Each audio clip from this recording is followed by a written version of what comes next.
Ciao, it's Patrick here from A Guide to Italy, and I thought it would be fun to do a video on Starbucks and whether or not Starbucks can help you learn Italian language and, in particular, Italian pronunciation. And to some extent, actually, it can. And it's really interesting because Howard Schultz, who founded Starbucks and later became its CEO, he came up with the concept after wandering around Milan, Italy during a business trip.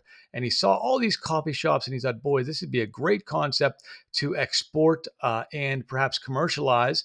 Well, Starbucks has changed a lot since then. It really has not much to do with Italian culture and coffee at all. But some of the drinks do have a pronunciation that I think can help you with Italian. So we'll talk about that, and we'll talk about some of the differences here in this brief video.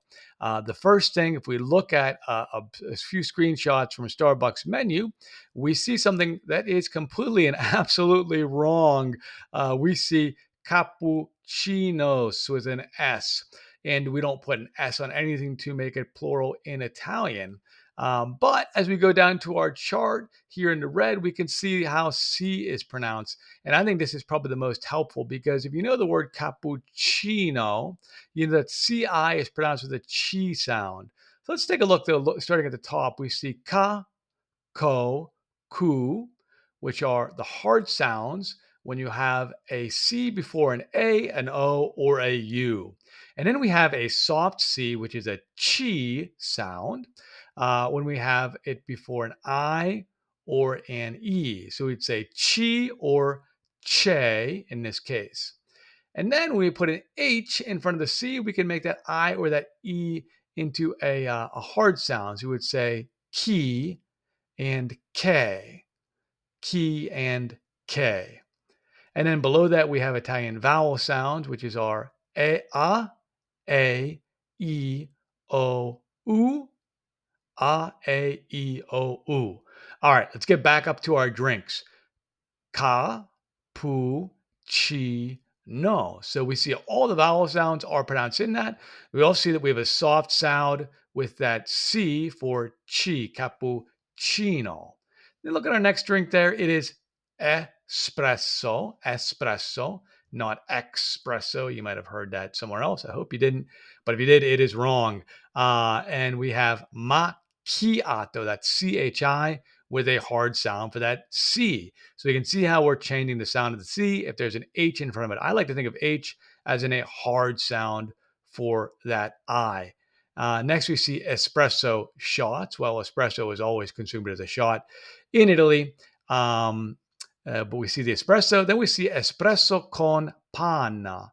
For the panna. So we see that A pronounced as an A. And espresso and espresso. And we see how that E is pronounced. And con means with, and panna means cream. So you're learning some actual Italian vocabulary words with that drink also. The next one down there on the bottom left is cafe latte. Cafe. Well, cafe means coffee in Italian. And when you ask for un cafe, a coffee, you're going to get an espresso by default. Latte, the A sound for the A, and the A for the E, latte, the pronunciation of the vowels. Latte means milk. So cafe latte, you can ask for a cafe latte in Italy and you will get something that is coffee and milk mixed together. Then we have cinnamon dolce latte. Well, Italians don't typically put cinnamon in their drinks. A cinnamon dolce latte is not going to appear probably on an Italian menu anywhere except perhaps Starbucks in Italy. But we have dolce. So we see that soft sound there of the C when it's followed by the E. Dolce latte. And dolce simply means sweet, and latte means milk, as we just said. Then we have cafe americano. Cafe americano. So an American coffee, or essentially a coffee that's mixed with water, an espresso, the shot that's poured and mixed with water. So we can see the americano. And you'll notice that in Italian, every single syllable is pronounced, every single letter rather is pronounced. All the vowels are pronounced. There aren't things that are silent. And that's a good example. Americano.